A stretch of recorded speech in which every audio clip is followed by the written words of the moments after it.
সালাম welcome back to another video. তো আজকে কথা বলবো জিৎ অভিনীত তার আপকামিং সিনেমা কেউ বলে বিপ্লবী কেউ বলে ডাকাত, এই সিনেমার সেকেন্ড গান নিয়ে। গানটার নাম হচ্ছে ভোর বলে। এবং দেখো, আমি একটা কথা বারবার বলি যে পথিকৃৎ বসুর সিনেমায় তার সিনেমার গান কিন্তু দারুণ হয়। সেটা ম্যাটার করে না যে সে কীরকম জনরার ওপর কাজ করছে। সেরকমই আমরা কেউ বলে বিপ্লবী কেউ বলে ডাকাতের দ্বিতীয় গানেও সে বিষয়টা দেখতে পাচ্ছি।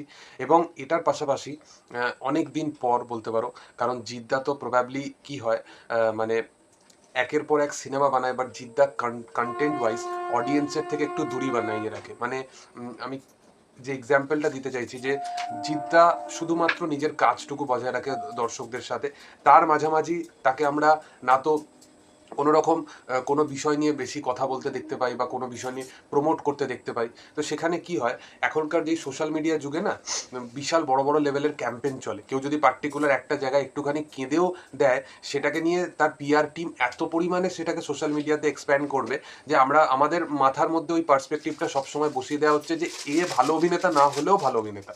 তো এইরকম পার্টিকুলার একটা ব্যাপার হয়ে গেছে। বাট জিদ্দার মধ্যে ওই অর্গ্যানিক বিষয়টা আছে বলেই আজকে সে আমাদের কাছে সুপারস্টার, মেগাস্টার বা যে নামেই তাকে পরিচিতি দাও না কেন। এই এই যে পার্টিকুলার গানটা সিনেমার, এটা এই সিনেমার বলতে পারো প্রচণ্ড স্ট্রং একটা কন্টেন্ট। এবং এই সিনেমার মধ্যে পার্টিকুলার আরও কত কন্টেন্ট লুকিয়ে আছে সেটা বোঝা যায় এই গানটা দেখলে, যে তাদের কাছে আরও অনেক কিছু দেখানোর আছে, যেটা সচরাচর বা লাস্ট কিছু বাংলা সিনেমা জুড়ে হয়েছে। যে প্রবাবলি এই কন্টেন্টগুলোকে লুকিয়ে রাখা হয় যে শুধুমাত্র এইগুলো সিনেমায় আসলে দেখাবো, বাকি দু তিনটে ওপর লেভেলের জিনিসগুলোকে দিয়ে মার্কেটিং করানো হয়। বাট জিদ্দা দেখিয়ে দিয়েছে এইরকম স্ট্যাবলিশ জিনিস তো জাস্ট এটা একটা ট্রেলার, আসল সিনেমা দেখো এর চেয়ে বেশি জিনিস তোমাদেরকে ডেলিভার করবো। ক্যারেক্টারটা একটা ক্রাইসিসের মধ্যে পড়ে আছে এবং চরিত্রটাকে আমরা দেখতে পাচ্ছি যে চরিত্রটা একদম গানের স্টার্টিংয়েই এমন একটা হন্টিং একটা সিচুয়েশনের মধ্যে পড়ে আছে, যেখানে তার থেকে একটা এমন একটা এক্সপ্রেশন বেরিয়ে আসছে যার যে প্রচণ্ড প্যানিকের অ্যাটাকের মধ্যে আছে এবং ইমোশনালি বিশালভাবে ব্রেকডাউন হয়ে গেছে। তো এইরকম একটা সিচুয়েশন এবং জিদ্দার পারফরমেন্স বোঝা যায় যে কি স্ট্যান্ডার্ড ডেলিভার করতে চলেছে এই সিনেমাটা বা এই সিনেমার এই পার্টিকুলার গানটা। এর সাথে সাথে শান্তনু মৈত্রর মিউজিক দুর্দান্ত, জিদ্দার পারফরমেন্স থ্রু আউট গান জুড়ে ব্যাপক।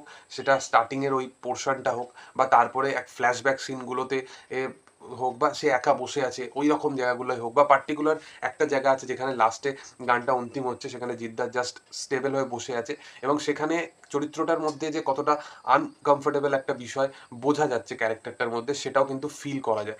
তো পার্টিকুলার ফেমিং ওয়াইজ বা বা টিউনিং ওয়াইজও যদি বলো যে পরিচালক বা অভিনেতার মধ্যে যে একটা দুর্দান্ত জুটি বেঁধেছে, সেটা কিন্তু এই কাজের মধ্যে দেখা যাচ্ছে।